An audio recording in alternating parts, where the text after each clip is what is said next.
Good evening. Today is the week 5 of the live and practice session, Introduction to Atmospheric and Space Sciences. So today we will be mostly looking at some parts of atmospheric thermodynamics, then some Marshall parameters, and some new terms like geopotential height, all those things. So to begin with, we will do a recap, or we will just, as a revision, we will just remember what was the hydrostatic equation.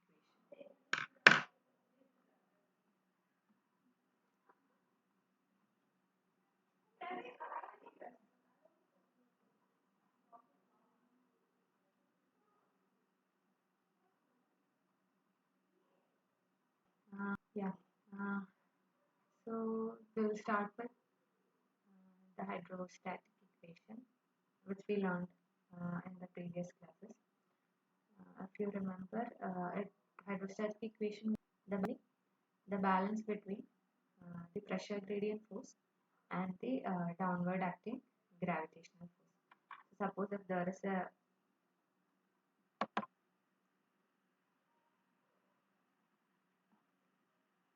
pair, this is the partial pair, there will be an upward acting pressure gradient force, which is basically due to the decrease of pressure with respect to height, and the downward acting gravitational force, the weight of the atmospheric power.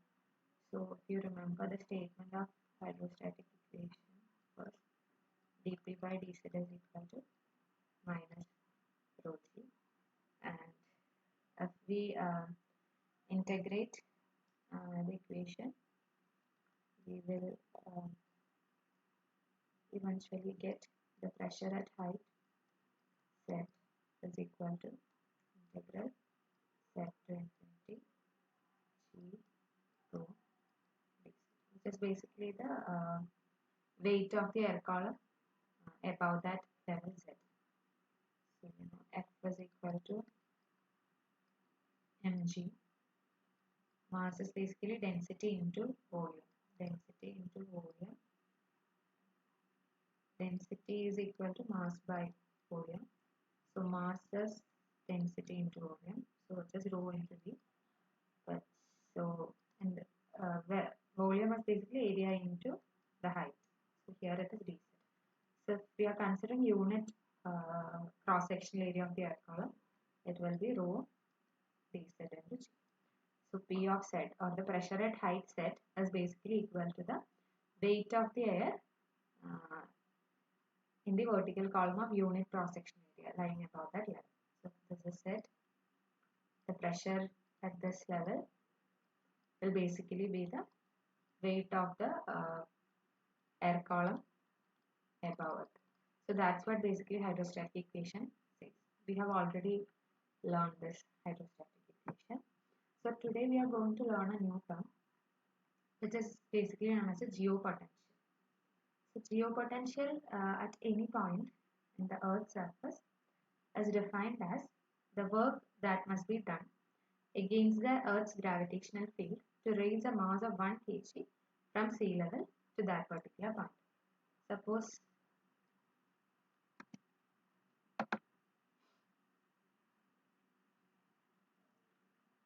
this is sea level, or z is equal to 0. Then we are raising an air parcel from this height to other height, to a height z. So the work done against the, so there is this gravitational force which is acting downward. So against the gravitational force, if we are trying to raise this air parcel, what will be the work done to raise this air parcel from sea level to a particular, basically this, that is basically the geopotential. So geopotential d phi, it is geopotential is represented by d phi or phi. So geopotential at any point on the Earth's surface is given by g into dz. So as I said, it is basically the work done. So we know work done dw is equal to force into distance. So in this case, force is basically the mass of the air column or air parcel that we are trying to raise. So m g d set. If we are considering unit mass of air parcel, so as I said, we are considering a mass of 1 kg. So in that case, F will become g d set and dw is g. So this dw is equal to the geopotential d phi. So geopotential d phi is defined as g into d set. So if we want to find the geopotential at a particular height set, phi of set, so let's use the ideal gas equation, which is given by P is equal to rho RT, or P alpha is equal to RT. This is the ideal gas equation. PV is equal to nRT, that we all know, we have learned. So basically, density is equal to mass by volume, or volume is equal to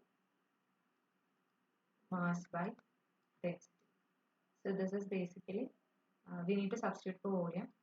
P into m by rho is equal to R. If we are considering 1 mole of a gas, and we are calculating for 1 kilogram of a gas. So basically m will be 1. So P by rho is equal to RT, or P is equal to rho. This form of ideal gas equation we are using. P is equal to rho. And 1 by rho is known as a specific volume alpha. P alpha is equal to RT. So if we substitute this in d phi by, and we have another hydrostatic equation also, dP by dZ is equal to minus rho. So you can write G dZ is equal to minus 1 by rho dP, and minus 1 by rho again can be written as P by RT, or minus alpha d, which is basically minus alpha dP. So G dZ is equal to minus alpha dP. So d phi can be written as minus alpha dP, or phi of set can be written as integral 0 to set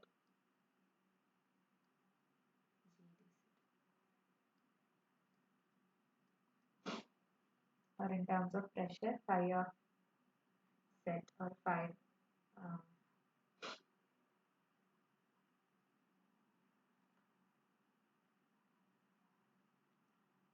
of set is equal to integral 0 to set g dz.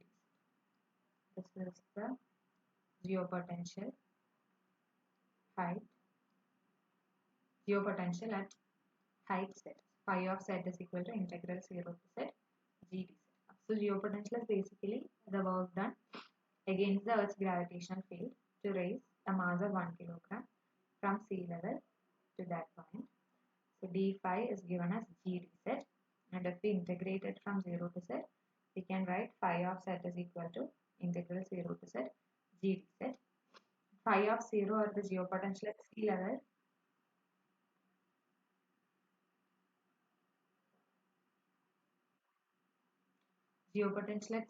is considered to be 0. So phi of z will become integral 0 to z g dz. So if we want to, let's look at another parameters, which is basically known as the geopotential height.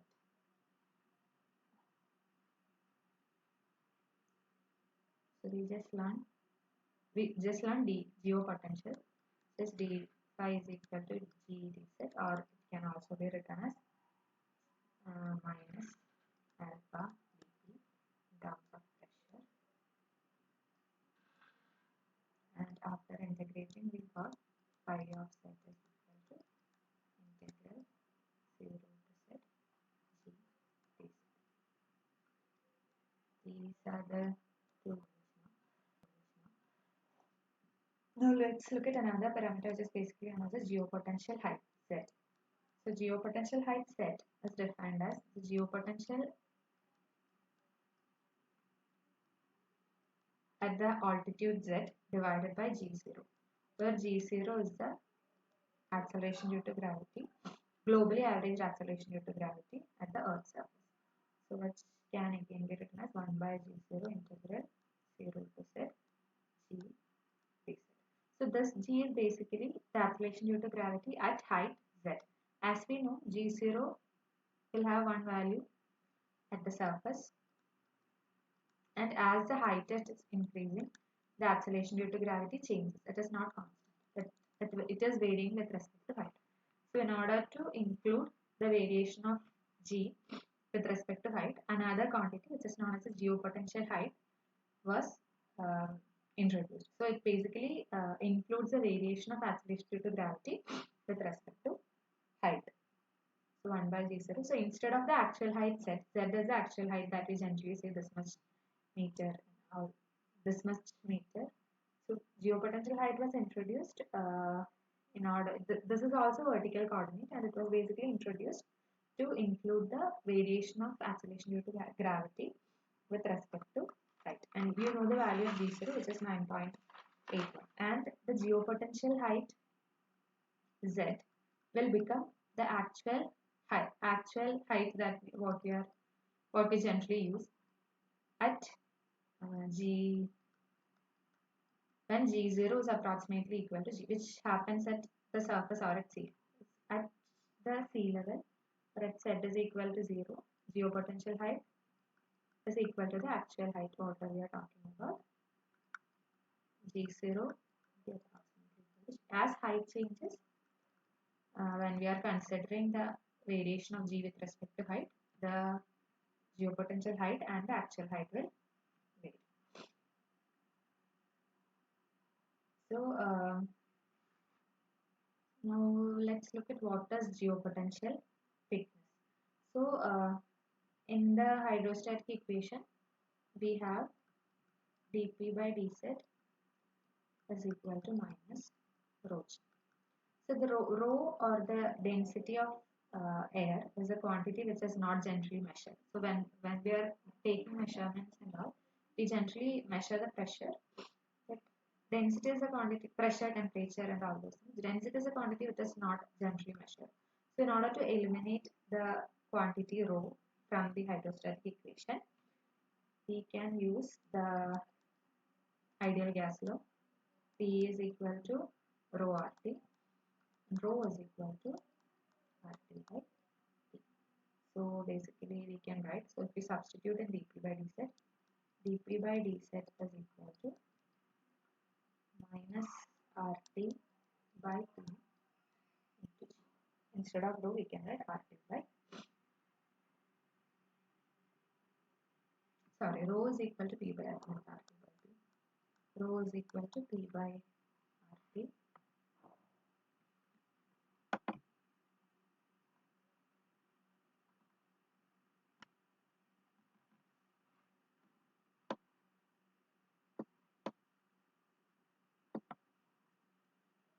So dP by dz can be written as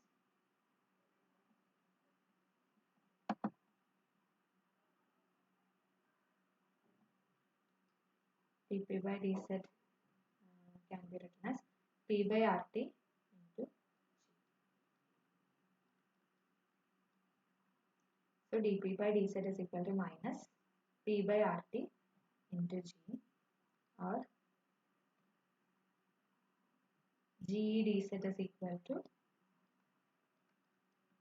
P by RT into D.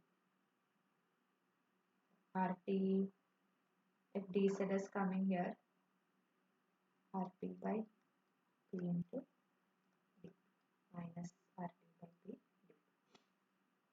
So we introduced a new quantity which is known as geopotential thickness, which is basically geopotential divided by the globally average acceleration due to gravity.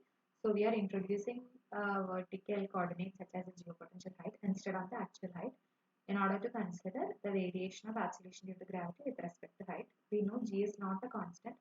As with the distance from the surface increases, G varies. So we introduce this geopotential height in order to include the variation of G with respect to height. And geopotential height and the actual height are equal, then G0 and G will be equal, which generally happens at sea level or at the surface. Now we are going to define the quantity, or how we are going to find out what will be the thickness, geopotential thickness between two pressure layers. So in order for that, we started with the hydrostatic equation, which is dP by dz is equal to minus rho g, and we substituted rho from the ideal gas equation. P is equal to rho RT. So we got rho is equal to P by RT. So after substituting, we arrived at this form: G dz is equal to minus RT by P into dP. So G dz is basically d phi, right? D phi is equal to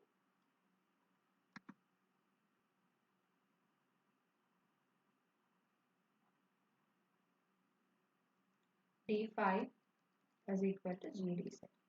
So if we are substituting G dz, then which is basically we just got like RT by P into D. So if we are integrating from phi 1 to phi 2, d phi will be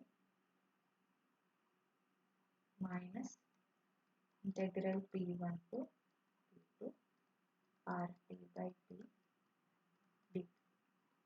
That's just so phi 2 minus phi 1 is equal to R will be a constant, RT integral P1 to P2 T into dP by P. This is the difference between geopotential of two layers with pressure P1 and P2. So if we want to find the geopotential thickness or the thickness between two layers, Z2 minus Z1 is given by, is basically phi 2 by G0 minus phi 1 by G0. So phi 2 minus phi 1 by G0 is equal to minus R by G0 into integral P1 to P2 T dP by T. So this is the equation for the geopotential thickness between two layers Z2 and Z. So the pressure at the geopotential height Z1 is P1. The pressure at the height Z2 is P2. Now if we want to find the geopotential thickness between these two layers, the equation that we use is minus R by G0 integral P1 to P2 T dP by P. This equation is basically known as the hypsometric equation.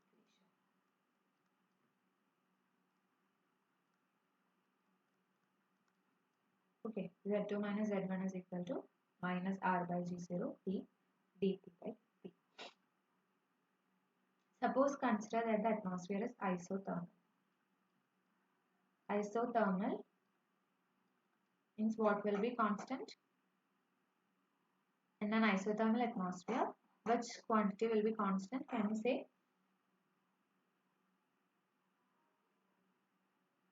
When we are considering an isothermal atmosphere, which quantity will be a constant?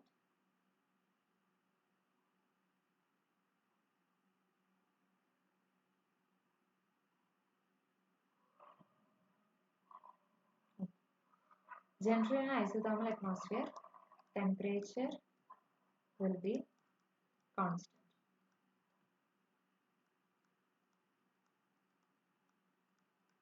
So in that case, Z2 minus Z1 or the geopotential thickness will become minus, we can take the temperature out of the integral, minus RT by G0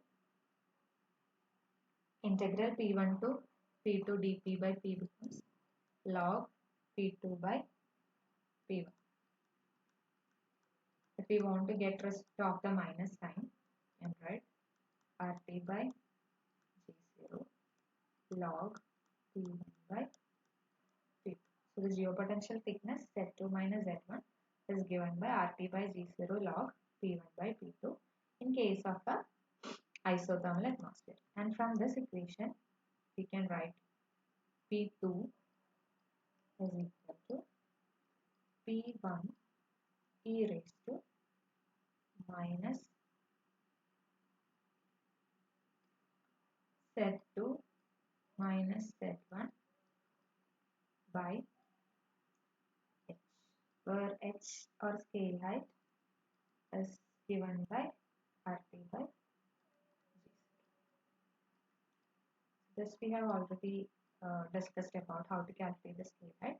So from this we can write P2 is equal to P1 e raised to minus Z2 minus Z1 by h, where h is RT by G. So this was the equation that we were using. This basically shows the exponential decrease of pressure with respect to height. P is equal to T0 e raised to minus Z by h. Same equation we just got. So yeah, in case of an isothermal atmosphere, temperature will be constant. So in that case, the geopotential thickness is given by minus RT by G0 log P2 by P1. Okay, so this is a hypsometric equation. So we learned three new terms. First one was the geopotential. So geopotential at any point in the Earth's atmosphere is basically the work that must be done against the Earth's gravitational field to raise a mass of 1 kilogram from sea level to that particular point. So this is the air parcel that we are considering. To raise that air parcel from sea level to a particular height z, we need to apply a force against the gravitational force which is acting in the downward direction. So we are applying a force in the opposite direction to raise this air parcel from z is equal to 0 to height z. So that work done is basically defined as d5, which is given by g dz. And from the hydrostatic equation, we can write g dz is equal to minus alpha dp. So d5 can also be written as g dz or minus alpha dp. And after integrating, the geopotential at a height z is given by phi of z is equal to integral 0 to z. 0 basically represents the surface. Integral 0 to z g dz. And phi at z is equal to 0 or at sea level is taken to be, by convention is taken to be 0. So phi of z is equal to integral 0 to z g dz. And then we defined another quantity which is known as the geopotential thickness. Geopotential thickness is given by geopotential by G0. So is 1 by G0 integral 0 to z g dz. So this is the vertical coordinate just like the height that we use. So this includes the vertical variation of acceleration due to gravity with respect to height. So z and actual height z is equal when G0 becomes g, which happens at the 0 or z is equal to 0. Then we try to find the geopotential thickness between two layers which are having a pressure P1 and P2. So first we started with the hydrostatic equation and we removed the quantity density from the by substituting it from the ideal gas equation. So we got rho is equal to P by RT. So after substituting it in the hydrostatic equation, we reached that G dz is equal to minus RT by P d. So G dz is basically d5. So after substituting, we finally arrived at the equation Z2 minus Z1 is equal to phi2 minus phi1 by G0 is equal to minus R by G0 integral P1 to P2 T d2 by P. So in case of an isothermal atmosphere, T is a constant. So it comes out of the integral. In that case, the geopotential thickness between two layers Z2 minus Z1 is given by minus RT by G0 log P2 by P1. So finally we got this formula P2 is equal to P1 e raised to minus Z2 minus Z1 by h, where h is the scale height defined by RT by G0. Okay, so yeah. So now let's try to solve a problem. So what all quantities has been given. Calculate that we want to calculate the thickness between the layer. Thickness of the layer between two pressure surfaces 1000 and 500 hectopascal. So we have P1.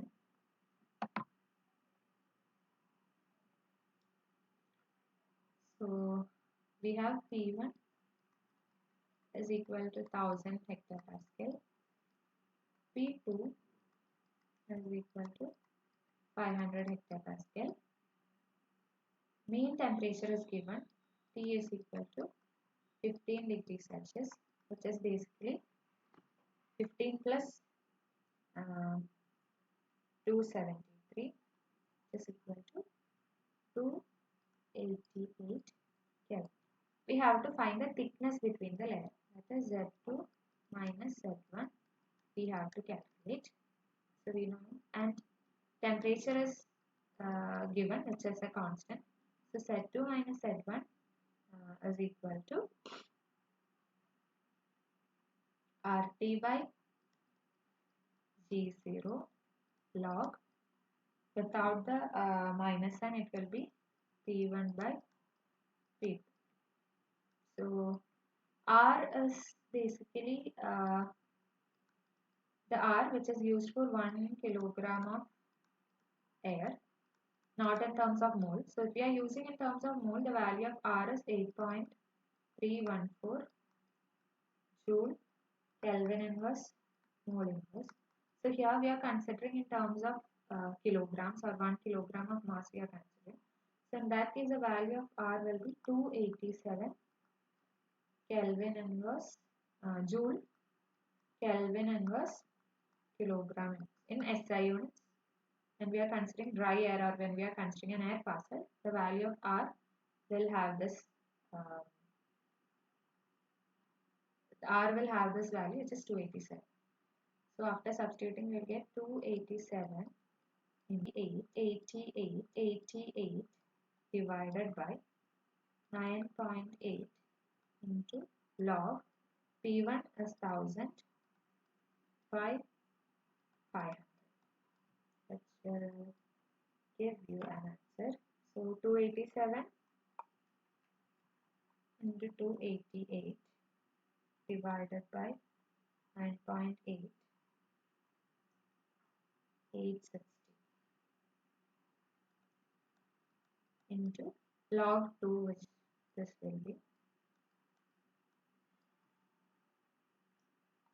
log 2 is 0.693.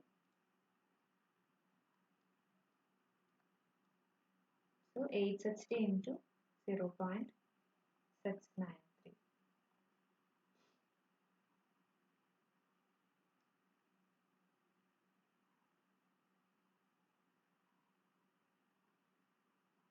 This will give you value of 0.48.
Can you tell me how much you got? What value you got?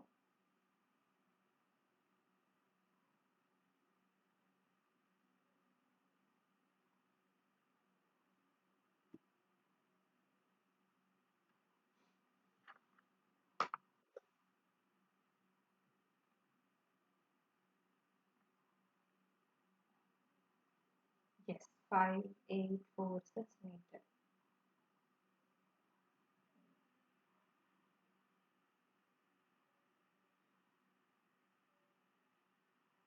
Both of you got?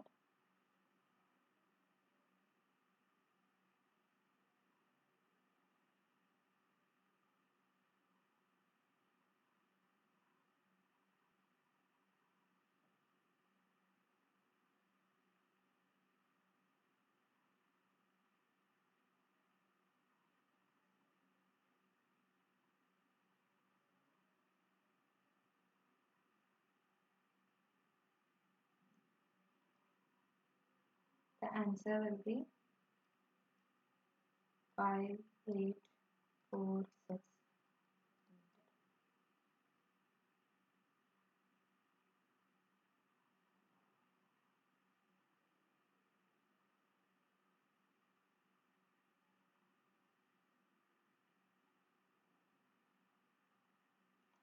This will be 8434. I think I made some mistake. My calculator has finished. 8434 into 0.693. Yeah, 5844 or 5846 meter. You will finally get. I hope you got the answer. And there is another. Uh, so this is in case of.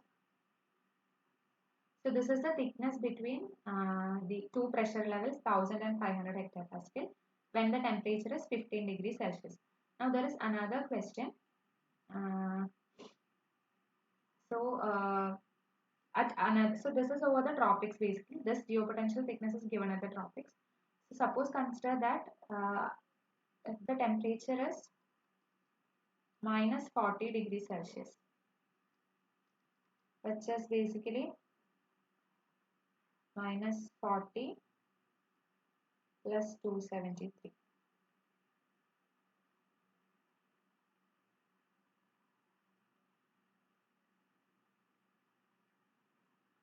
233 Kelvin. What will be the geopotential thickness Z2 minus Z1? So when the temperature is 15 degrees Celsius or 288 Kelvin, we got the thickness between the layers as 5846 meter. And now the second case, when the temperature is 233 Kelvin. In that case, you will be, the equation will become 233 into 287 by 9.8 into log 2. Again, can you tell me how much it will be in this case? In the second case, 233 into 287 divided by 9.8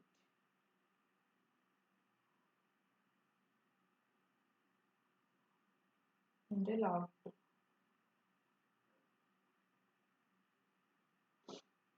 How much it is coming?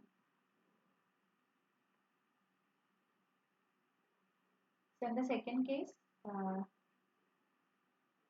2054. Okay. Can you check once again?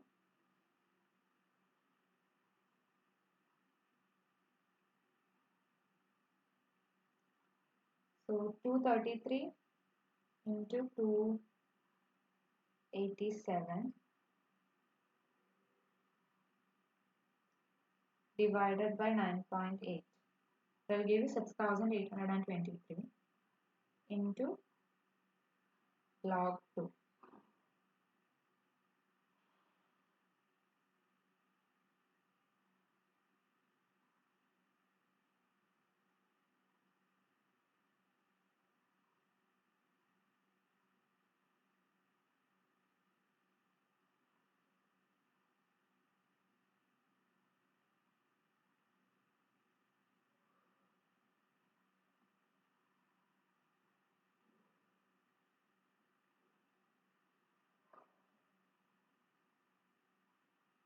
Sorry, I think I lost the connection in between.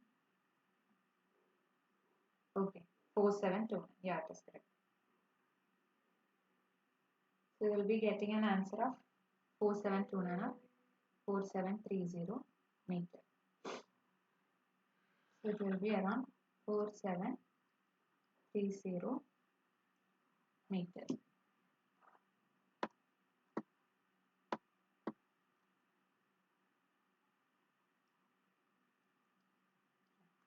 So basically, when we are considering the thickness between two layers, the thickness between 1000 and 500 hectopascal layers, in the tropics, the thickness was 5846 meter, whereas in the polar regions, when the temperature was 233 Kelvin or minus 40 degrees Celsius, the thickness between these two layers were 4730 meter, which means in the tropics, the layer is expanded compared to that of the polar region. Because of the higher temperature, the 500 hectopascal or the thickness between the air atmosphere between these two layers are expanded when we are calculating it over the tropics, and in case of polar, because of the lower temperature or because it is colder compared to the tropics, the thickness between the layers is contracting. It is comparatively less.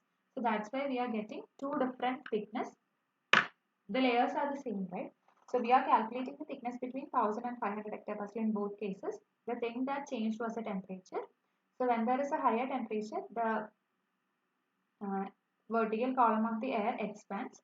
So we are getting a higher thickness, and when the temperature is reducing, the thickness reduces. So we are getting a lower thickness. So yeah. So we generally use this hypsometric equation to calculate the thickness between two layers. I hope it is clear. Now let's look at another problem which is also similar. So just for practice we will do this one also. What is the thickness of the dryer between 1000 P1 is equal to 1000 millibar and hectopascal are the same thing.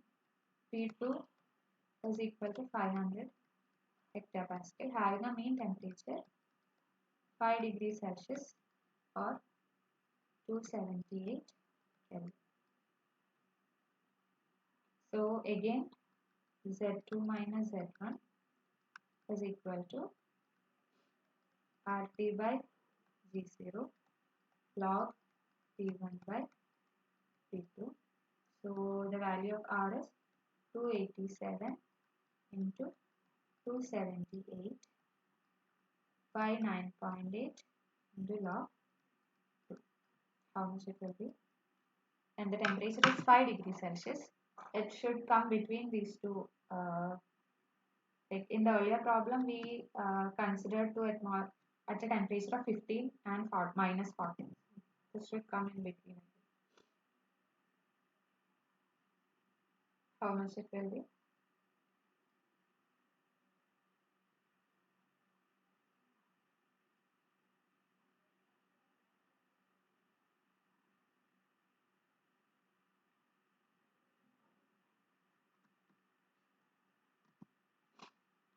How much it is coming? Okay, R is equal to 287. How? Yeah, we will discuss it. I'll be talking about it in the next few slides. So, can you tell me how much it will come? Yeah, 5 is 4.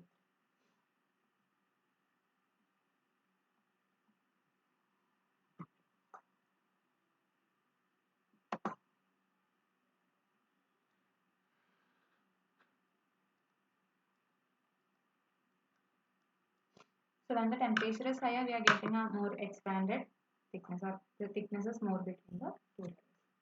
Okay, I hope these things are clear. Geopotential, geopotential thickness, geopotential height. I hope these things are clear. Now we will move on to another module which is basically called the atmospheric thermodynamics. So this is just for a revision. You have already learned these things.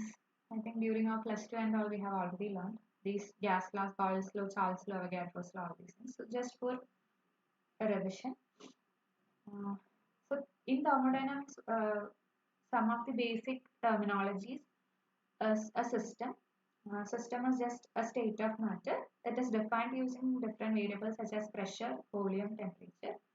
So if we are talking about a system, we describe the system based on the pressure at which it is present, what volume it is occupying, what is the temperature of the particular system. So that defines a system. So basically it is just a state of matter. And in the atmosphere, when we are talking about a system, we are considering a parcel of air which is having an infinitesimally small volume. Okay. So when we are talking about atmospheric thermodynamics, the system that we are considering is basically a parcel of air. So we know in thermodynamics we have open system, we have closed system. So open system is in which both there is transfer of both energy and matter with its surroundings. The system exchanges both energy and matter with the surroundings. through the walls of the system. And in case of a closed system, no transfer of energy or matter occurs between the system and the surroundings. So surroundings is basically the universe minus the system. Whatever is in the universe, whatever is present except the system is basically known as the surroundings. So Boyle's law, which is one of the gas law, which basically says that if the temperature of a system or temperature of a gas is fixed, a fixed mass of gas is fixed, the volume of the gas will be inversely proportional to the pressure.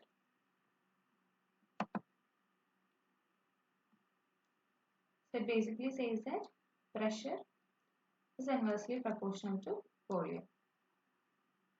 P1 V1 is equal to P2 V2. This is Boyle's law. Suppose we have a gas which is present in a container. So initially the volume occupied by the gas is 1 liter. So these molecules, whatever is present in the gas, will go and collide with the walls of the container. So in this case, since it has a lot of space, the pressure exerted by these molecules on the walls of the system will be less. And when we compress the system, or when we reduce the volume, in that case the space in which these molecules are present is reducing. So the number of collision with the walls of the container will increase. So basically the pressure increases. So that's why pressure and volume are inversely proportional. The second one is the Charles law. Charles law basically says that if we fix for a fixed mass of gas, if we are fixing the pressure, then the temperature and volume will be directly proportional. So, temperature is basically directly proportional to the kinetic energy of molecules. So, in this case, the temperature is T1 and the volume occupied is V1. So, the molecules are moving within this space. When we increase the temperature, the volume also expands. So we just saw when we try to find the geopotential thickness, whenever there was an increase in temperature, the thickness between the layers also increased, or basically the parcel of air expands when the temperature is increasing. So that's why that is basically given by Charles law, that is temperature is directly proportional to volume. Now the third one is Gay-Lussac's law, which basically says that the temperature and pressure are directly proportional when the volume is constant. If the volume is constant, the temperature and pressure will be directly proportional. This is basically known as the Gay-Lussac's law. And finally, the Avogadro's law, which talk about the number of moles of gas or number of molecules of gas present in a container. So this basically says that the volume and the number of moles present is directly proportional. So we know that you have learned the quantity known as a molar volume, which is basically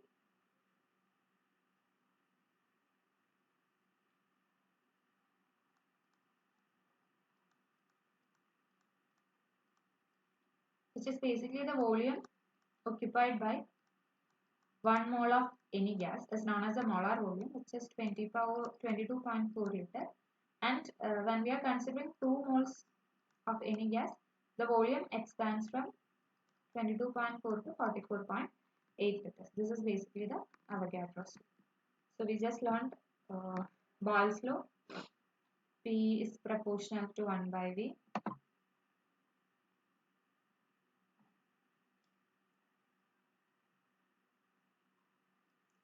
V proportional to P. V proportional to 1 by T. Then P proportional to N.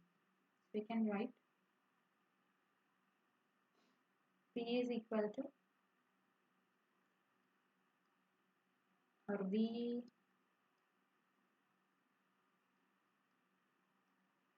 is equal to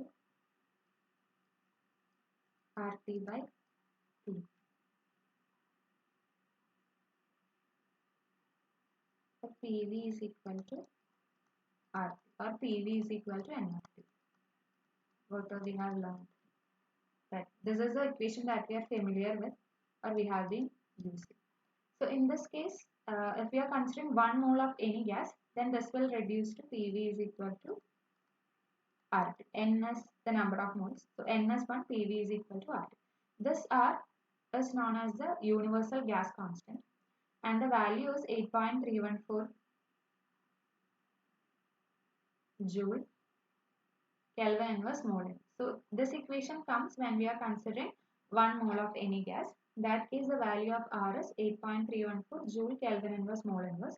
So R star is basically known as the universal gas constant, whatever we are familiar with. So this equation applies for 1 mole of any gas. When we are considering 1 mole of any gas, this equation comes and this value of R comes. Now consider that we want to find the gas constant for 1 molecule of any gas. So this is for 1 mole. So for 1 mole, the gas constant is R star. So 1 mole basically contains Na amount of molecules, right? Avogadro number of molecules. So if we want to find the gas constant R for 1 molecule of any gas, we need to find R star by N. So R star is applicable for Na number of molecules. So for 1 molecule, it will be R star by Na. This constant is known as a Boltzmann constant. So if we are considering 1 molecule, in that case, PV is equal to KT. The equation will become, the ideal gas equation will become PV is equal to KT for 1 molecule of any gas. Okay, so this K is known as a Boltzmann constant, which is given by R star by N. I hope it's clear. So this equation, whatever we have learned, we are familiar with, PV is equal to nRT or PV is equal to RT or PV is equal to nRT, is basically for 1 mole of any gas, where R star is a universal gas constant with a value 8.314 joule Kelvin inverse mole inverse. So this is for 1 mole of any gas or n moles of gas. So now if we want to calculate the gas constant for 1 molecule of any gas, if we are considering for 1 molecule, the value of R star becomes R star to R star by Na, because R star is for Na molecules. If we want to calculate for 1 molecule, it becomes R star by N. So that quantity R star by Na is known as Boltzmann constant, which is given by small q. So for 1 molecule of any gas, PV will become K into T. So this is another form of ideal gas equation. Now when we are trying to find, so now we have for 1 mole,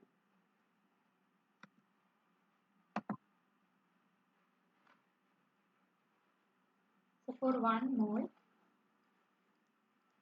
of any gas, that is PV is equal to R star into T, where R star is 8.314 joule Kelvin inverse Kelvin inverse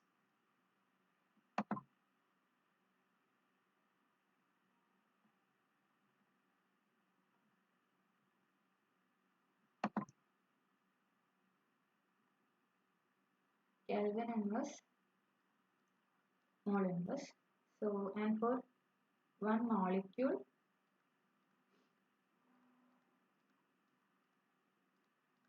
this PV is equal to K. I hope things are clear till now.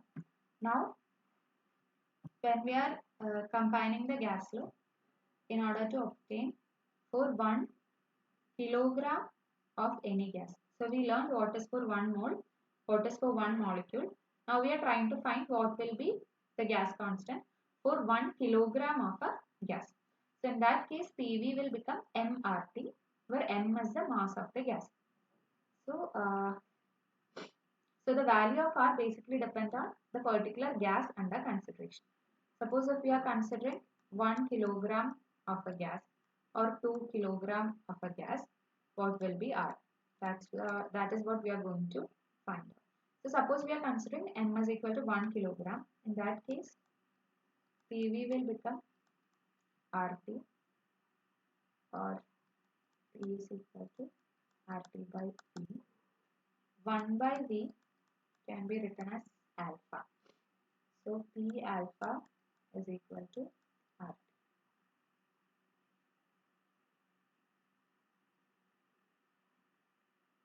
So 1 by rho is alpha. So 1 by rho can be written as alpha, which is known as the specific volume of a gas. That is a volume occupied by 1 kilogram of gas at pressure P and temperature T. Alpha is basically the volume occupied by 1 kilogram of a gas at pressure P and temperature T. So the ideal gas equation reduces to P alpha is equal to R. So this R is for 1 kilogram of any gas. So in case of when we are considering dry air, suppose the pressure and specific volume of dry air is PD and alpha D. So dry air in the sense we are considering mixture of gases in air excluding water vapor. So we know that dry air in the atmosphere is basically the constituents of atmosphere is basically 78% of nitrogen and 21% of oxygen. So that is basically dry air excluding water vapor. So if you are considering dry air, PD is a pressure and alpha D is a specific volume of dry air. That is a mixture of gases excluding water vapor. Mixture of gases in air excluding water vapor. Then the ideal gas equation becomes PD alpha D is equal to RD into T, where RD is a gas constant for 1 kilogram of dry air. Okay. So now we want to find what is the value of RD, right? So what we have, so RD is a gas constant for 1 kilogram of dry air. R star, or the universal gas constant, which is having a value 8.314 joule Kelvin inverse mole inverse, is the gas constant for 1 mole of dry air. So first we want to find what is the weight of 1 mole of dry air. This is equal to how much kilogram. So we have to find this. Then we will be able to find the value of RT. So R star is a gas constant corresponding to molecular weight of dry air, molar mass of dry air. Molar mass, which means the 1 mole of that gas. Molar mass, let it be capital M. So this R star corresponds to M kilogram of dry air. Now you want to find RD, which corresponds to kilogram, 1 kilogram of dry air. Okay. So initially we have to find the molecular weight of dry air. So how will we find the molecular weight? So the dry air it constitutes different gases, different gaseous molecules, such that nitrogen, oxygen, argon, and carbon dioxide. We are just taking which are prominent or which is most important. So we have nitrogen, oxygen, argon, and carbon dioxide. These are the main constituents of dry air. Okay. So now we want to calculate the total molecular weight of dry air. Total molecular weight. Okay. So this is the individual contribution of these quantities. 75.51% of nitrogen, 23.14% of oxygen, 1.3% of argon, and 0.05% of carbon dioxide. Now if we want to find the total molecular weight, it will be 75.51 by 100 into nitrogen is having a molecular weight of 28.02 gram plus 23.14 by 100 into oxygen is having a molecular weight of 32 gram plus 1.3 by 100 into argon is having a molecular weight of 39.94 plus 0.05 by 100 into 44.01, which is the molecular weight of carbon dioxide. Now this is the total molecular weight of dry air, which is a mixture of nitrogen, oxygen, argon and carbon dioxide. We are just multiplying with their individual contributions. We are multiplying the molecular weight of each quantity with their individual contributions. So when we find out this, we will get the molecular weight of dry air. Can you calculate this? What is the molecular weight of dry air?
Did anyone got the answer?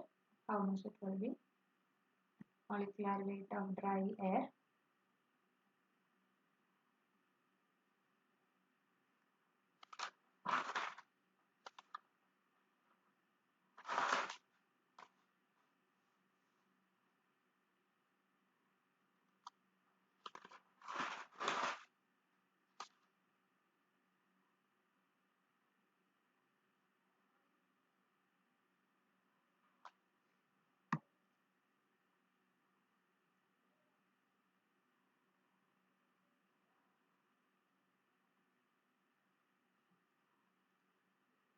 This will come as 28.9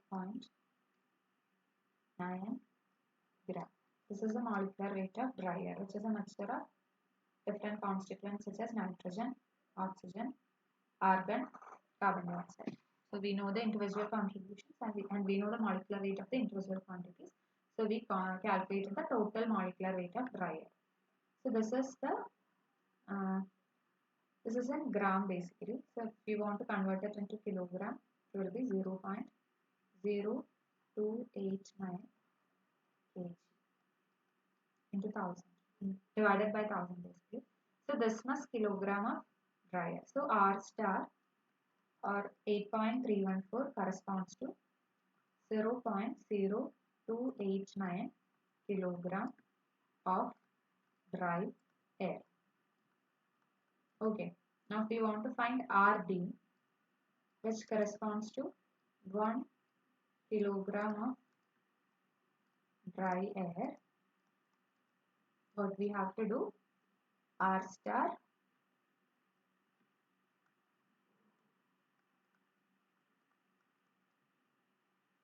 divided by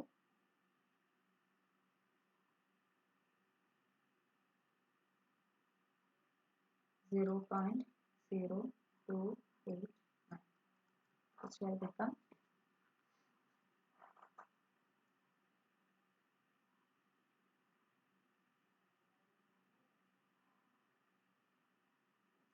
8.314 divided by 0.0289, which will be 287 joule,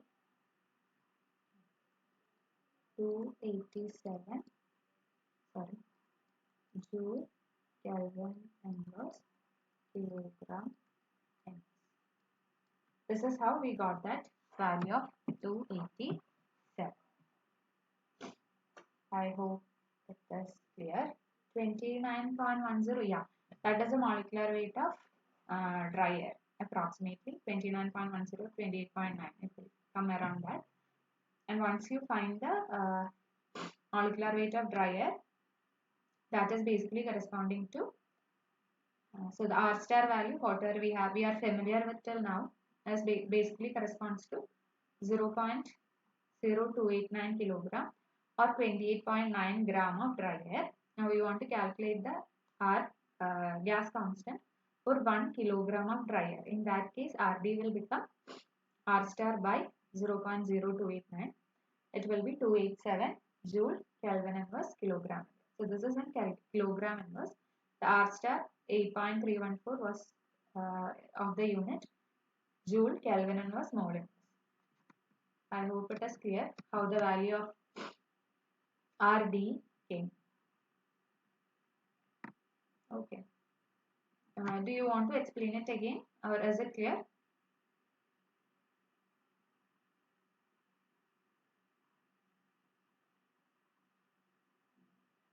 Is it clear?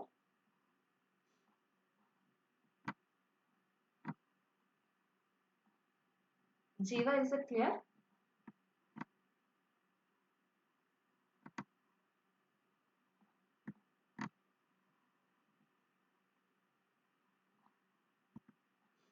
Okay.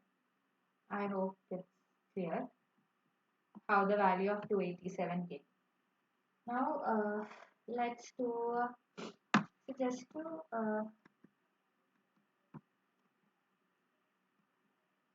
and the value of RD basically depends on the molecular weight of gas that we are considering.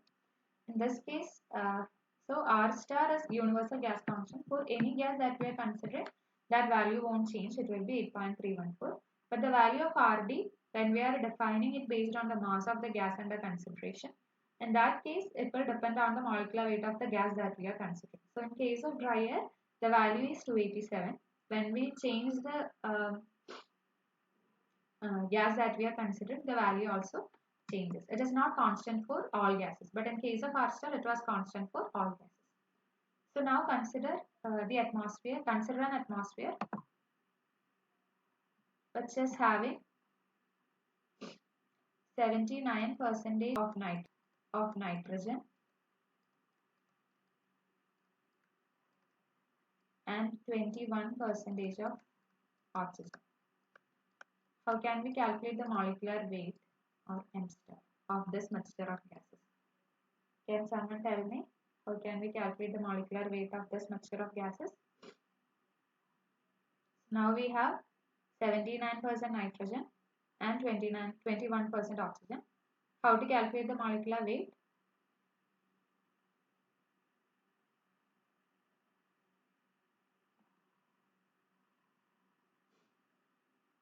So the molecular weight will basically be 79 by 100 into molecular weight of nitrogen, which is 28, plus 21 by 100 into molecular weight of oxygen, which is 32.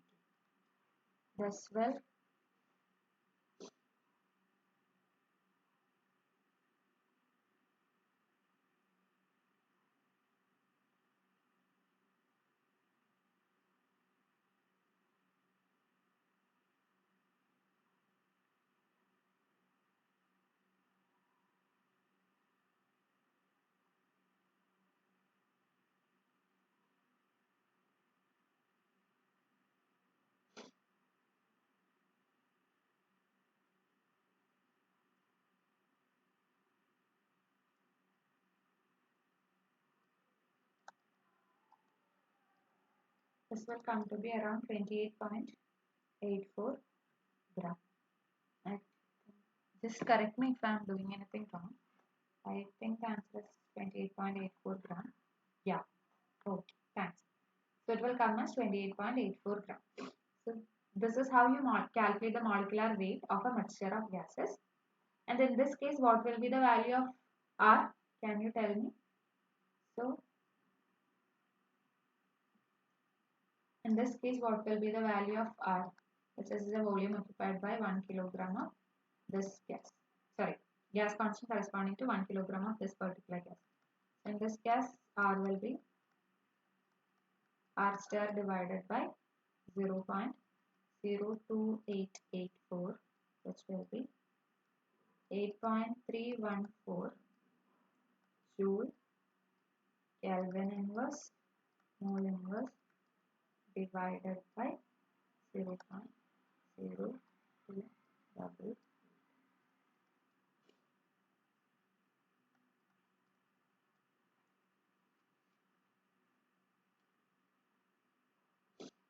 So in this case, the value of R will be 8.314 divided by 0.0288, which will come as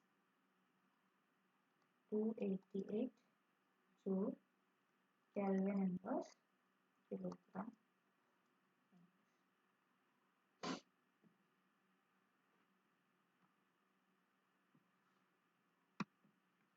I hope things are clear. How the value of RD came. How did we calculate the value of R? Now, so this was for a mixture of, this was for dry air basically. We found the value of RD. RD is the mixture of dry air.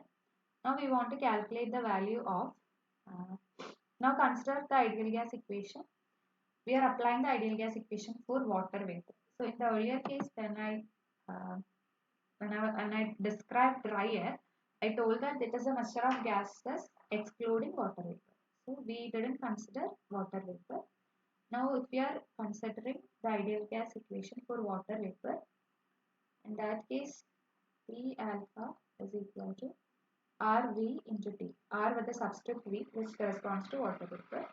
And generally the pressure exerted by water vapor is called the vapor pressure. Pressure exerted by water vapor is called the vapor pressure, which is not having a notation of E. So EV, instead of P we can write E. EV alpha V is equal to RV into T.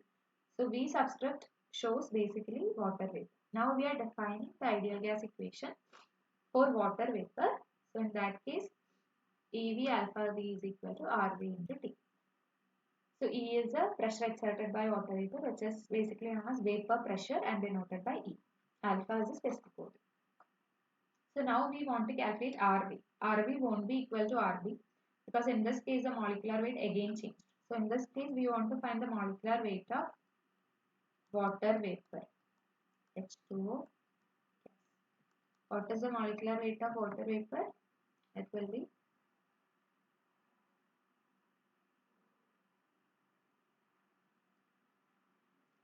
18.016 gram.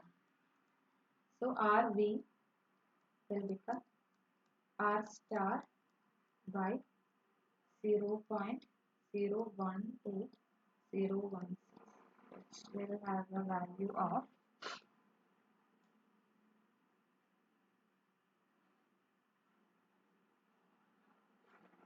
8.314 divided by 0.0186.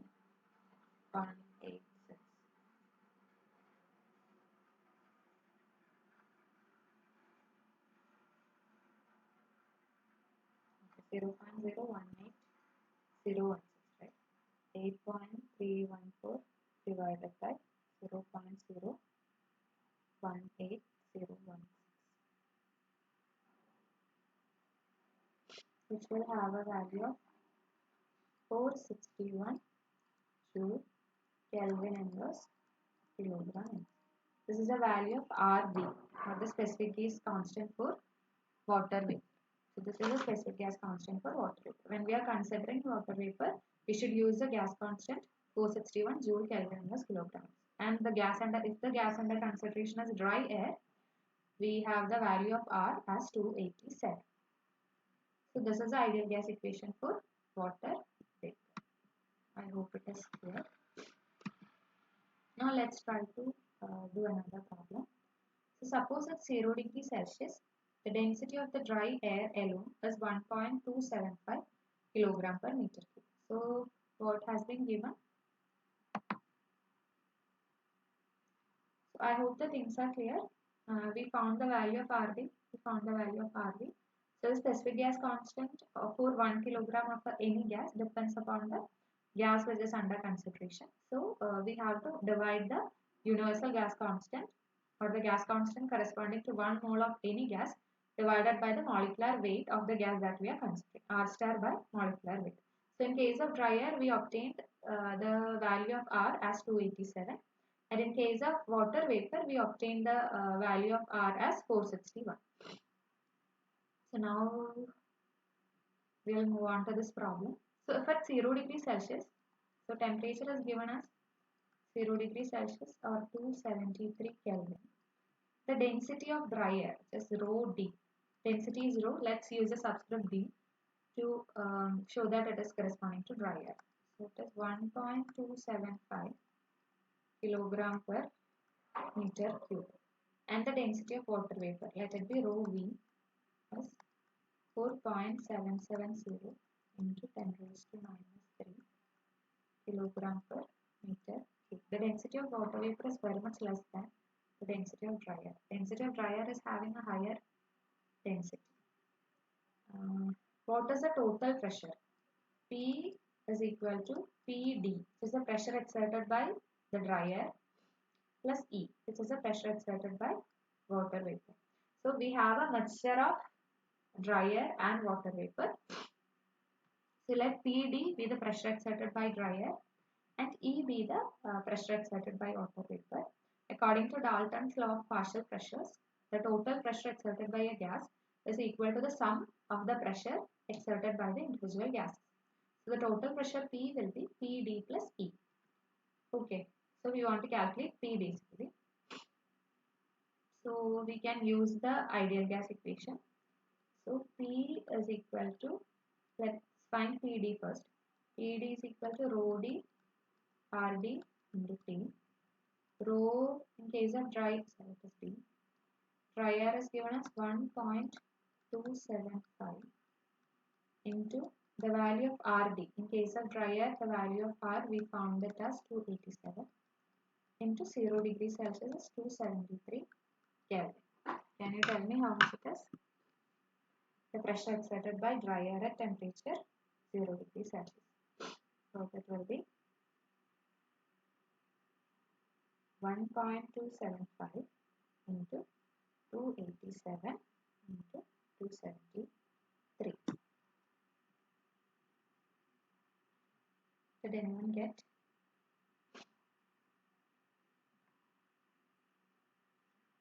Just try to solve this. How much it will be? Yes, 99897. Can you tell me what will be the unit? So we are finding pressure. What is the SI unit of pressure? What will be the unit?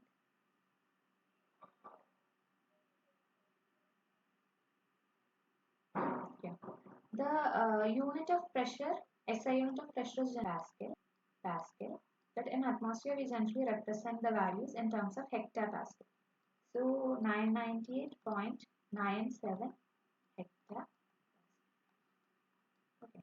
So 100 Pascal is equal to 1 hectopascal. Generally, we SI unit is Pascal, but we generally represent it in terms of hectopascal in the atmosphere. So this is the pressure exerted by dry air. Now, if you want to calculate the pressure exerted by water vapor, E is equal to rho V RV into T. So rho V is given as 4.770 into 10 raised to minus 3 into the pressure, the gas constant in case of moisture or water vapor is 461 into 273. This will give how much it is? I'm telling you. 4.770 into 10 raised to minus 3 into 461 into 273. How much it will be?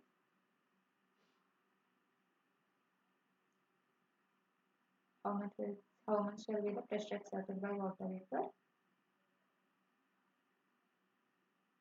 Okay, 59.37.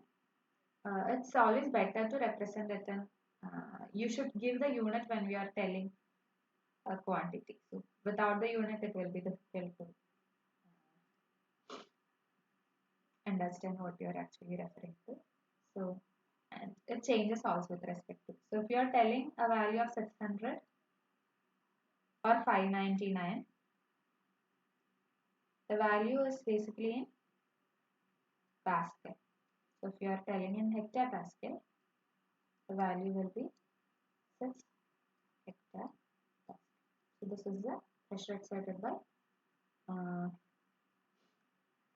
the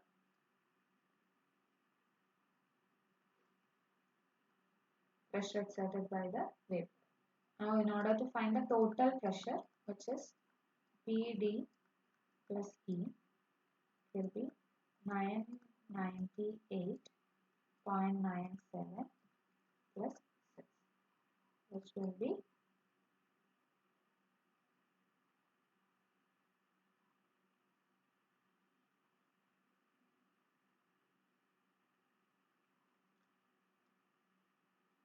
1004 hectopascal.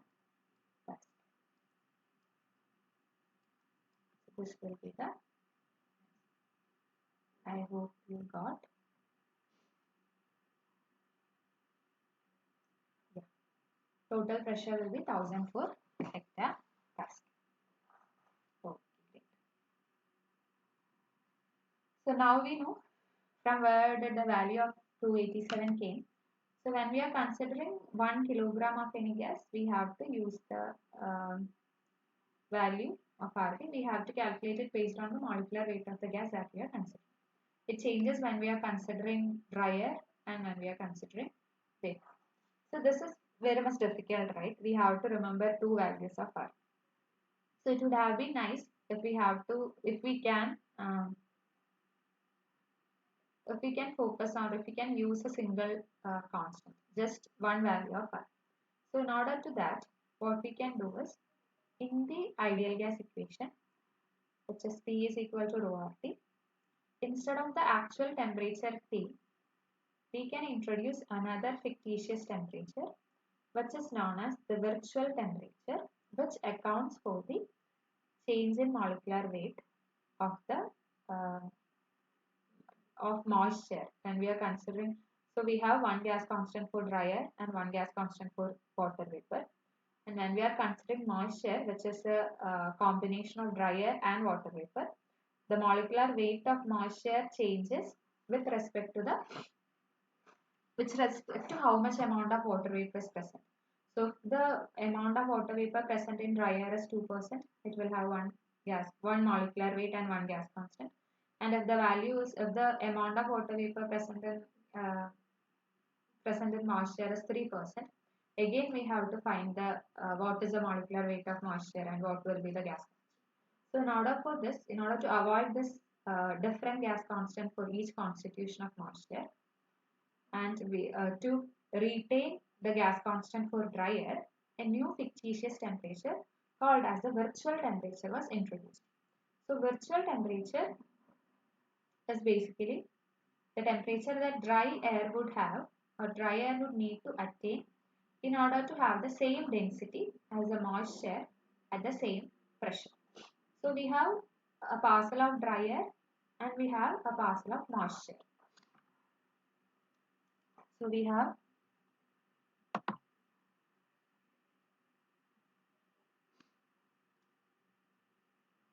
have a parcel of dry air, let it be D, and we have a parcel of moisture, let it be M.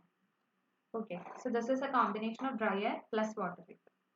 So in this case, we just saw that the density of dry air is greater than the density of moisture or density of water vapor.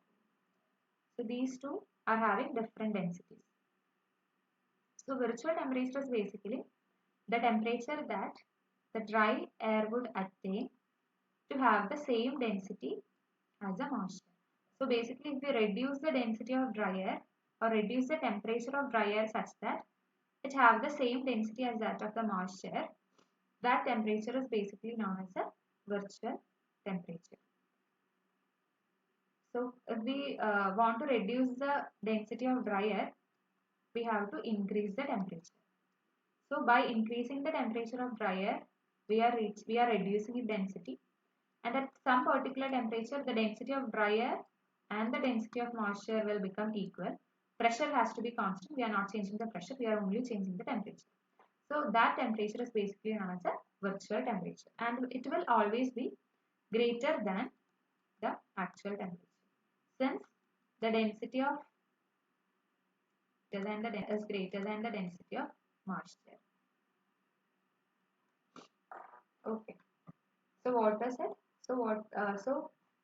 Because the value of gas constant changes based on the volume of moisture or based on the amount of water vapor present in moisture, we try to introduce a new fictitious temperature called as a virtual temperature to retain the gas constant for dry air.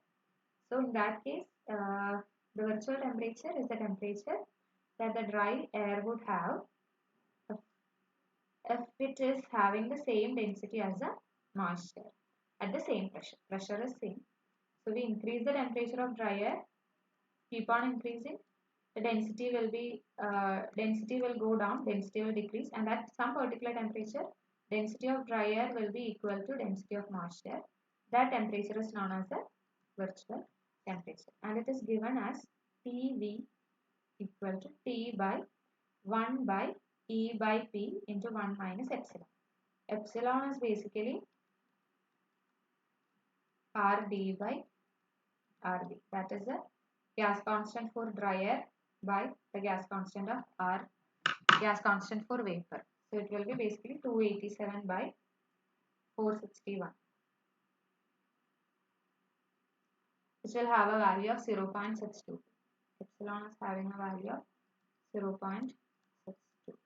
So this is the equation for virtual temperature. PV is given by actual temperature by 1 by E is the vapor pressure for water vapor. E is basically the vapor pressure and P is the total pressure exerted by the moisture into 1 minus epsilon.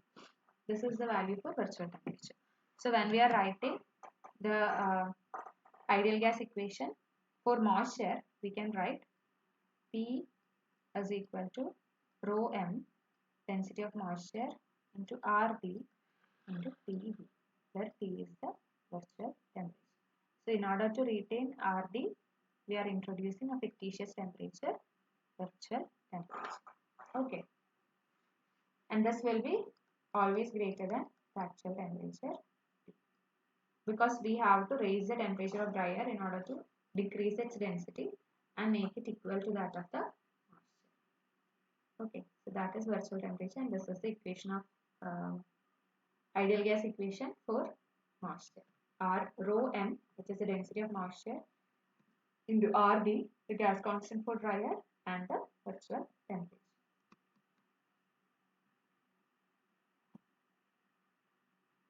I hope it is clear what is virtual temperature. The derivation of virtual temperature is there in your NPTEL class, so that's why I don't want to repeat it.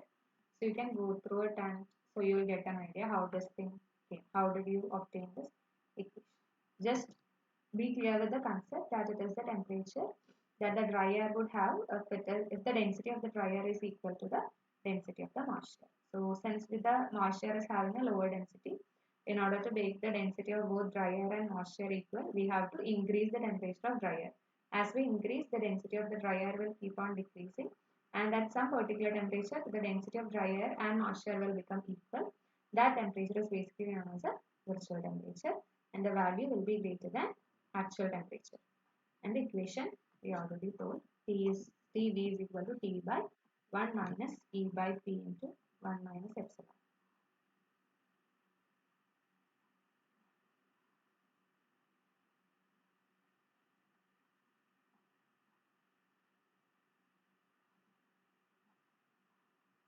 Yeah.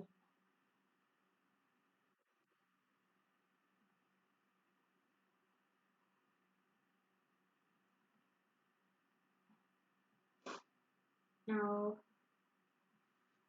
now, let, now let's move on to the next session.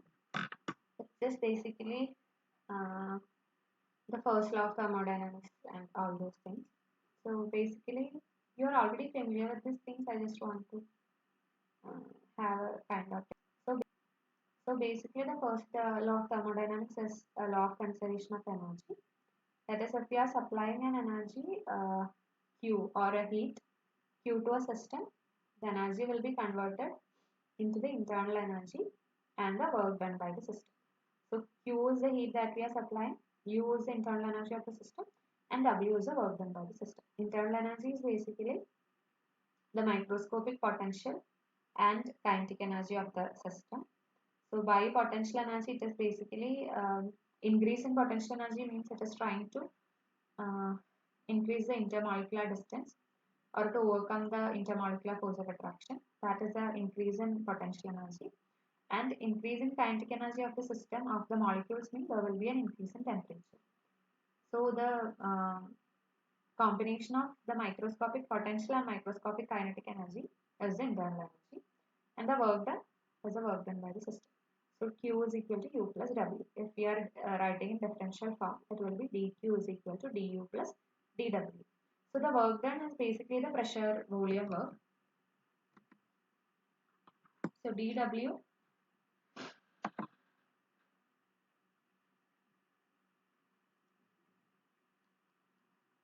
so dW can be written as P into dV. This is basically the pressure volume work. The work done to change the volume of the system. That is basically dW. So dQ is equal to du plus dW. We can write it like this. So if we are considering 1 kilogram of any gas, then V can be written as specific volume alpha. Volume occupied by 1 kilogram of the gas is basically alpha. So dQ can be written as du plus dV. This is another form of the first law of thermodynamics. So Q is equal to U plus W. The total energy supplied to a system or the heat supplied to a system is equal to the work done by the system and increase in internal energy of the system, change in internal energy. So dQ is equal to du plus dW. dW is basically the pressure volume work, so it is P dV. So dQ can be written as du plus dV. If we are considering 1 kilogram of any gas, can be written as specific volume. This is basically the volume occupied by 1 kilogram of a gas. Then dQ can be written as du plus dV. Now let's try to do a problem.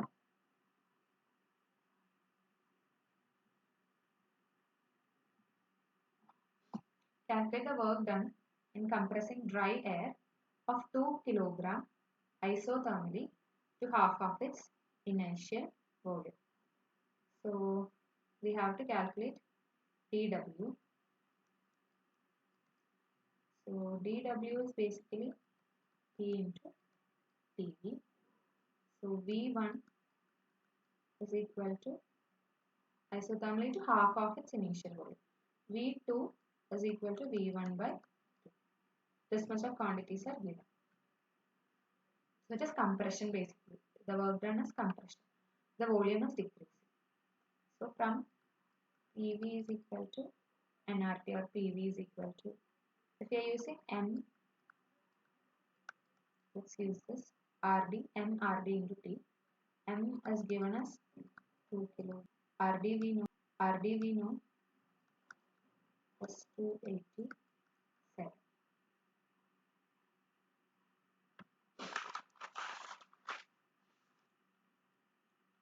So dW is equal to PdV. So isothermally means the temperature doesn't change. From this we can write dV is equal to M into RD T by T.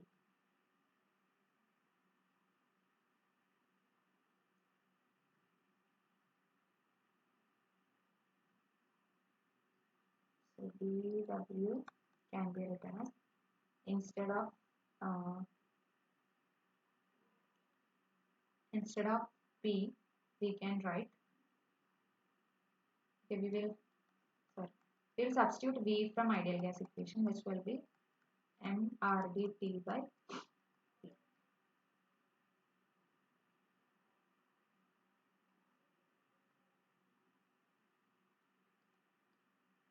Substitute v from ideal gas equation, which is mRdT by V. So dw will become mRdT into dV by V. So if we are integrating from V1 to V2, dW is equal to mRdT into integral V1 to V2 dV by V, which will become ms2 into Rd is 287 into T into dV by V. Integral of V1 to V2 dV by V is basically log of V2 by V1. Just 2 into 287 into 2 into T into log of V2 is basically V1 by 2, or so half 0.5 V1 by V1, basically 0.5. 2 into 287 into 2 into log 0.5. Calculate. So we don't have the value of T, right? So let's put the value of T as 0 degrees Celsius or 273 Kelvin. Suppose this is happening at 0 degrees Celsius. Isothermally they have given, so T is basically constant. 0 degrees Celsius is the temperature at which this process, this compression is happening. And what will be the value? What will be the work done? Can you calculate and tell me if T is equal to 273 Kelvin? Substitute and tell me the answer.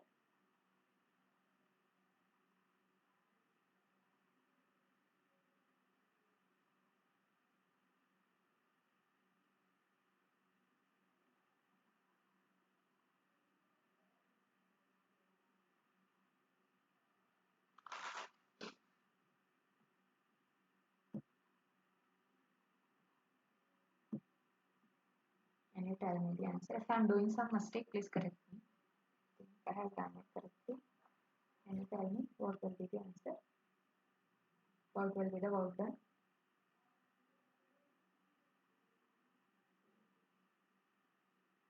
So the things that are given is mass is given, which is 2 kilogram. Volume is given, that is basically the ratio of volume, initial and final volume. V2 is basically V1 by 2. So that is given. And then we have to, and temperature is also given. That will be 273 Kelvin. We are assuming it will be 273 Kelvin. And we have to find the work done. So dW is basically given as P into dV. And from the ideal gas equation, we can write PV is equal to mRd into T. And let M is equal to 2 kilogram. And from that, PV is equal to mRd into T. We can substitute P, which will be RdT by V. mRdT by V become PV, it will become. And when we are integrating, it will become V1 to V2 dW is equal to mRd. T also we can take it out because it is a isothermal process. Within the integral, it will be dV by V. The integral of dV by V is log V. So after giving the boundary conditions, it will be log V2 by V1. Now after substituting V2 is equal to 0.5 V1, we will get 2 into 287 into 273 into log 0.5. Did anyone get an answer?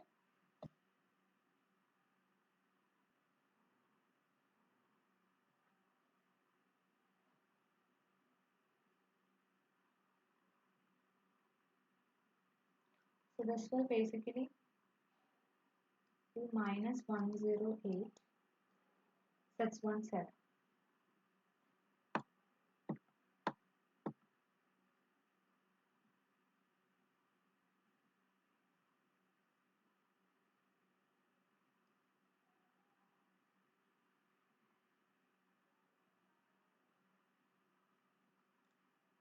minus 108,617, I guess.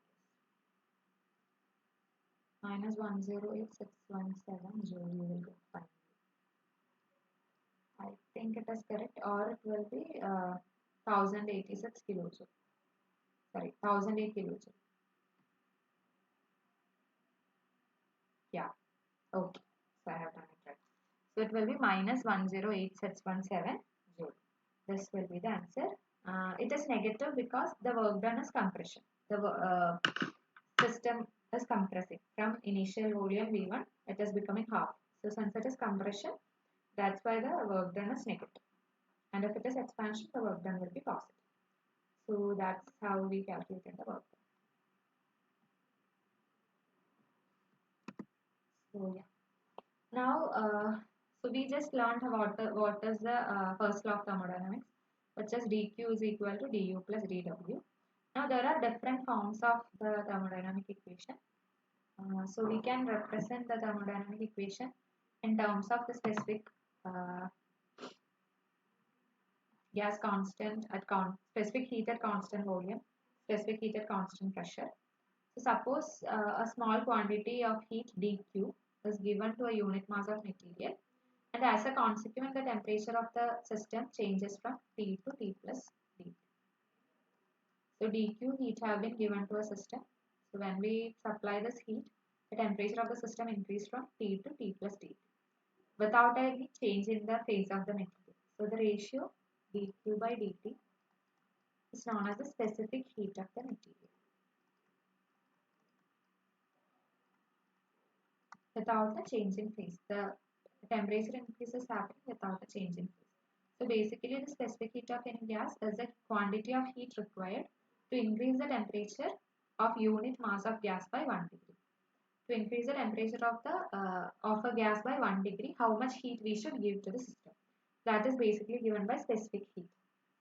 So the specific heat in case of dry air, the specific heat at constant volume, that is how much, if the system is not expanding or contracting, the heat that we have to supply to raise the temperature of the system or dry air by 1 degree Celsius is 717 joule per Kelvin. And when we are supplying the heat at constant pressure, that is expansion may occur, the expansion or contraction may occur to the system. In that case, specific heat, the heat that we have to supply is 1004. It is greater than um, the specific heat constant volume. Cp is greater than Cv. This is because there is an work is also done by the system, and we are supplying the heat at constant volume. So dq is equal to du plus dw is the first law of thermodynamics. If we are supplying the heat dq at constant volume is constant, then dw will be 0, or dq is equal to dq. So the energy that water we are supplying is only used to change the internal energy of the system. But when we are supplying the heat dq at constant pressure du plus dw, this is not 0. This will be the system will do some work. In that case, the heat that we are supplying is used both to change the internal energy as well as to do some external work. So in that case, the heat that we have to supply is greater than the heat that we have to supply at constant volume. So that's why Cp is greater than Cv. And if you look, the difference between Cp and Cv is 287, which is the value of Rp. 1004 minus 717 will be 287, which is Rp. Cp minus Cv will give the value Rp. So now the different forms of thermodynamics equations. These things have been discussed in the NPTEL class. So we can go through how these equations came. So this is the first one that we learned. dq is equal to du plus pv alpha. Now when we are deriving and we want to write the same thing in terms of specific heat at constant volume, it will be Cv dt plus Pd alpha. So basically Cq will become du. Dq by dt is Cv.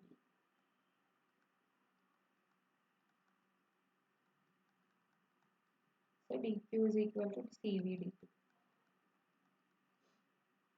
So that's how this came. dq is equal to Cv dt plus Pd alpha. And if we are writing in terms of specific heat at constant pressure, it will be dq is equal to Cp dt minus alpha dt. So we have three different forms of thermodynamics. First law of thermodynamics. dq is equal to du plus Pd alpha. dq is equal to Cv dt plus Pd alpha. And dq is equal to Cp dt minus alpha. You can go through the derivation. And now let's look at another quantity which is known as enthalpy. Suppose if we are adding some heat to a system, maybe we are supplying an amount of heat Q to a system, and the specific volume of the system changes from alpha 2 to alpha 1 to alpha 2. So the work done is basically P dV or P d alpha. So if it is changing from alpha 1 to alpha 2, P d alpha can be written as P into alpha 2 minus alpha 1. So therefore, if we are supplying a finite quantity delta Q to a material, and its internal energy changes from U1 to U2, and the initial and final states of U1 to U2, and the specific volume changes from alpha 1 to alpha 2. First law of thermodynamics is Q is equal to U. W can be written as delta Q. It is a heat supply to the system. It is resulting in a change in internal energy from U1 to U2, and the specific volume of the system is changing from alpha 1 to alpha 2, can be written as like this. Now if we take the quantities having a subscript U2 together, U2 together and 1 together, U2 plus P alpha 2 minus U1 plus P alpha 1, delta Q is equal to H2 minus H.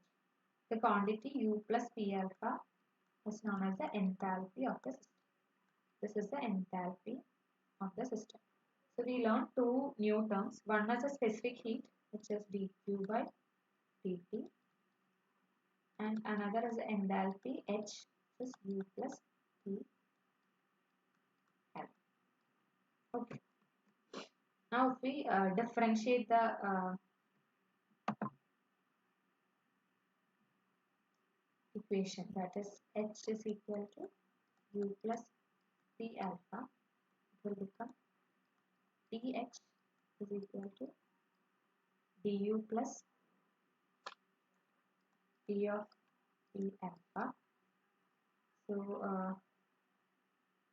d of P alpha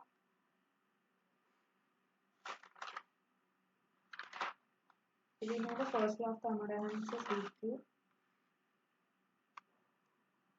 is equal to du plus P d alpha. If we are substituting dQ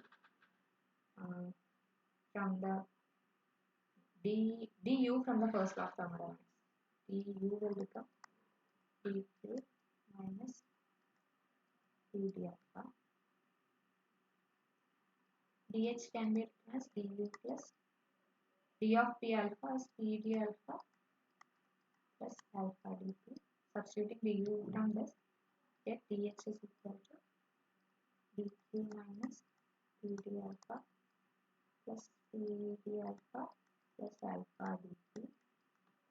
So dH is equal to dQ plus alpha dt, and dQ will eventually become dH minus alpha. So that is this. From the H is equal to U plus P alpha, we just differentiated it. So dH is equal to PU plus d of P alpha, and we substituted du from the first law of thermodynamics. dQ is equal to du plus P d alpha. We substituted du. So we eventually got dQ is equal to dH minus alpha d. This is another form of first law of thermodynamics with respect to the enthalpy of the system. So four different terms we just learned. Now if we are considering a constant pressure, at constant pressure dQ is given as Cp dt minus alpha dt. And if we are comparing these two, dQ is equal to Cp dt minus alpha dt and dQ is equal to dH minus alpha dt. These two quantities will be equal. Everything else is so dH can be written as Cp dt. Now if we are integrating, H is equal to Cp into T. So enthalpy is basically the heat required to raise the temperature of a material from 0 to T Kelvin at constant pressure. So enthalpy is basically the Cp is the heat required to raise the temperature um, by 1 degree Celsius. So Cp into T. So if we are raising the temperature of the system from 0 to T Kelvin, what is the heat supplied for that process? That is basically known as the enthalpy. So H is equal to Cp T. We got that. So now we have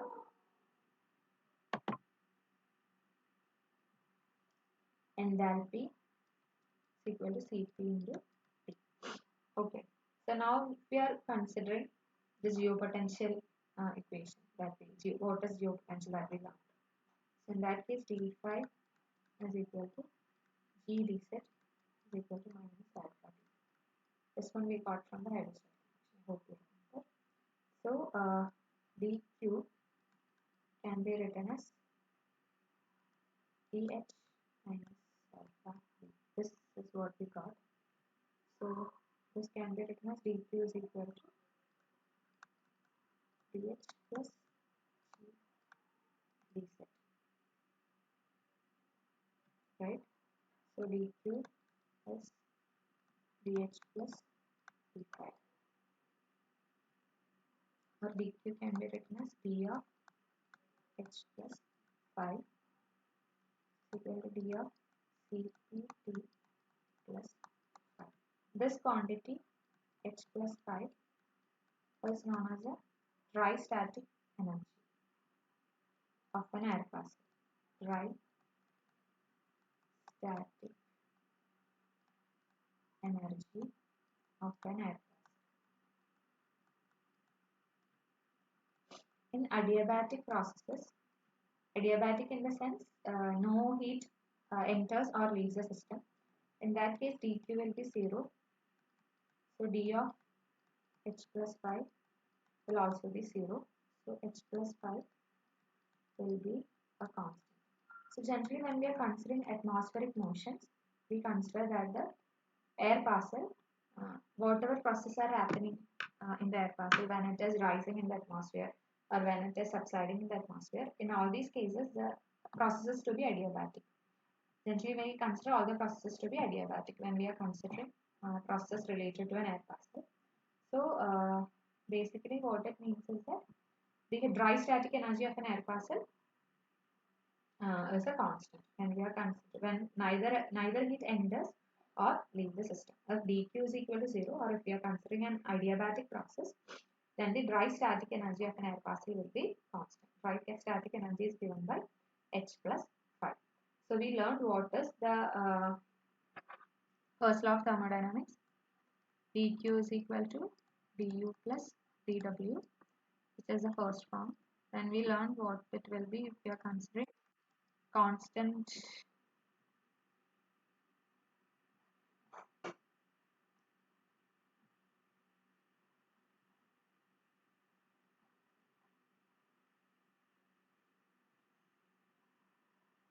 and we are considering constant volume Cv dt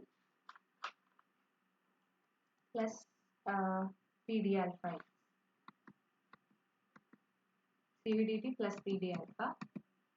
So this was in terms of specific heat at constant volume.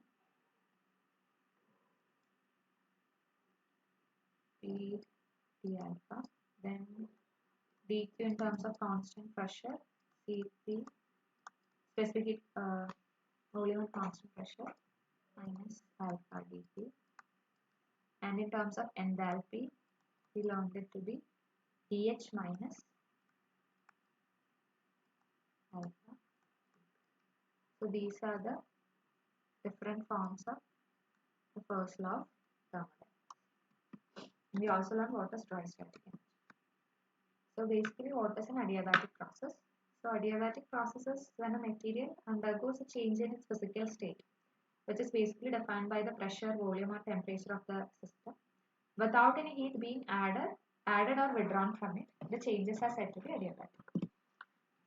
Basically dq will be 0. In case of an adiabatic process, no heat enters or leaves the system. So in that case dq will be 0.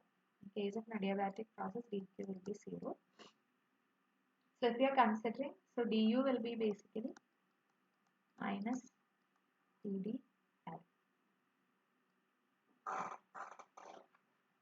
How did it came? dq is equal to du plus Td alpha. If dq is equal to 0, du will become minus Td alpha. So this is the first law of thermodynamics in case of an adiabatic process. So when there is a adiabatic compression, compression means d alpha will be negative. Final volume is less than the initial volume. In that case, du will be positive. Positive. Change in internal energy is positive means there is an increase in temperature. So change in internal energy changes basically the change in kinetic energy of the molecules in case of an ideal gas. So as I said, internal energy is basically the sum of the microscopic potential and kinetic energy of the molecules. So microscopic potential energy is basically the intermolecular attractive forces between the molecules. In terms of an ideal gas, so we have learned this kinetic theory of gases and all. So basically when we are considering an ideal gas, we are assuming that the molecules are situated very much far apart, that there is no intermolecular forces between the molecules. So whatever energy that we are supplying, and we are talking about the change in internal energy, it is basically the change in microscopic kinetic energy. So whatever change is happening to the kinetic energy of the molecules, it will be reflected in the temperature. So if there is a positive change in the internal energy, it means the kinetic energy of the molecules has increased, which is basically an increase in temperature.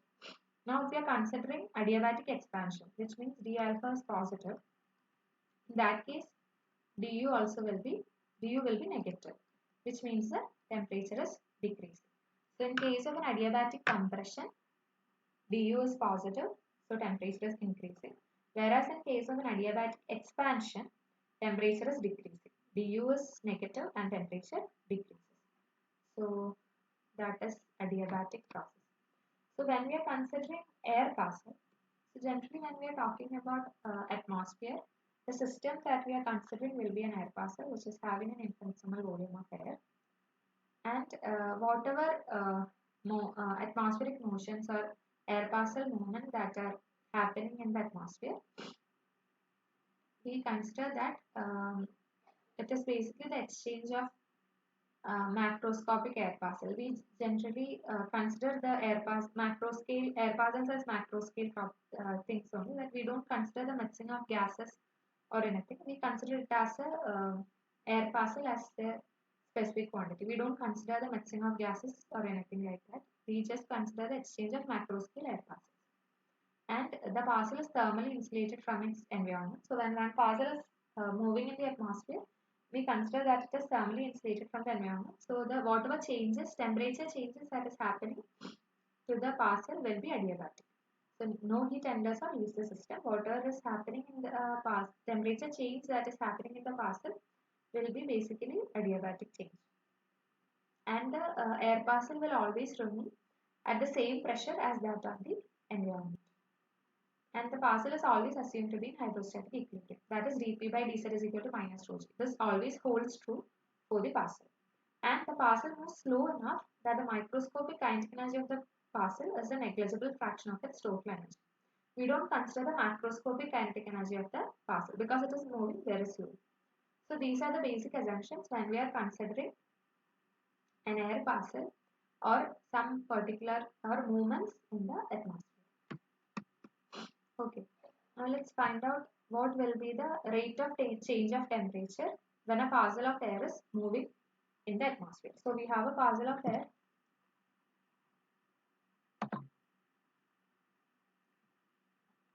So we have a parcel of air which is moving up in the atmosphere.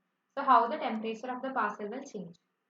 So we basically are going to find out dT by dz, which is the rate of change of temperature with respect to height of the parcel. So as I told, we consider all the changes or the temperature changes that is happening to the parcel will be adiabatic. So dq will be 0 and the parcel will always be in hydrostatic equilibrium. So dp by dz is equal to minus rho. So we have two equations. So if dq is equal to 0, the dry static energy of the parcel, which was h plus 5. So we got dq is equal to d of h plus 5, if you remember, in terms of enthalpy, which means d of h is cp dt, cp into t plus 5 is equal to 0.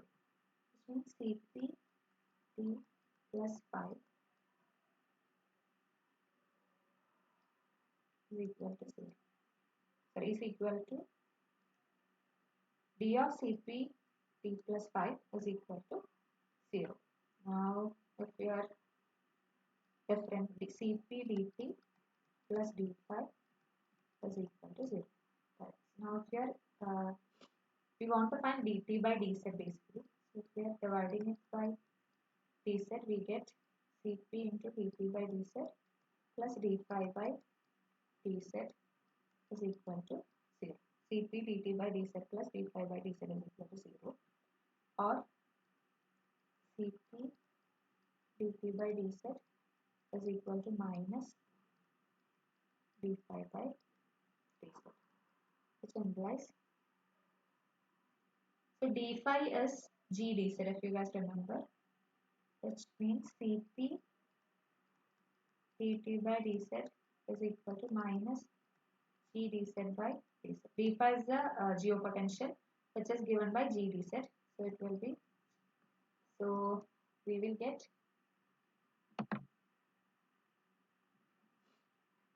dt by dz is equal to minus g by cp.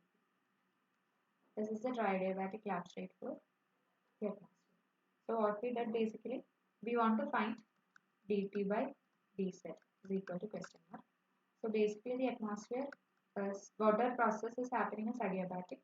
So dq is equal to 0. dq is equal to 0. dq is defined as d of h plus 5, and h is cp into t plus 5 is equal to 0. So cp dt plus d5 is equal to 0. If we are dividing it by dz, cp dt by dz plus d5 by dz is equal to 0. cp d by dz is equal to minus d5 by dz, and d5 is g dz. This is a geopotential. So if we substitute that, it will become minus g. So dt by dz is equal to minus g by c. So this is the rate of change of temperature with respect to height in the atmosphere. So we know the value of g is 9.8 meter per second square, and the value of cp, the specific gas constant at constant specific heat at constant pressure, is given by 1004. Then what will be the quantity of dt by, what will be the value of dt by dz? Can you tell me? What will be dt by dz?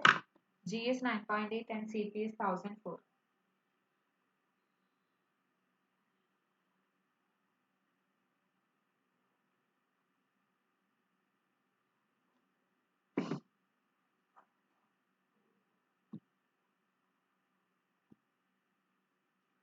What will be the value of G by Cp?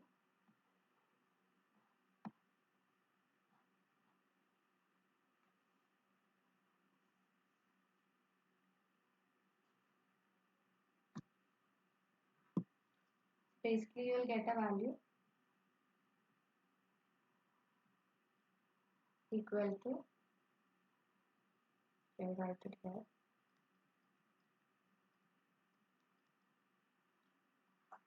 0.97 degrees Celsius per meter.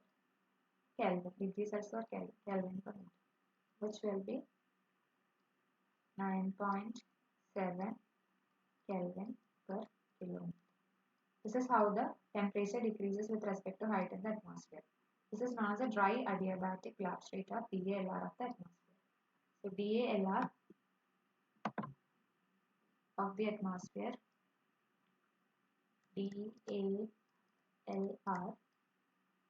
the atmosphere is given as minus G by Cp, which is basically minus 9.8 degrees Celsius per kilometer or 9.8 Kelvin per kilometer.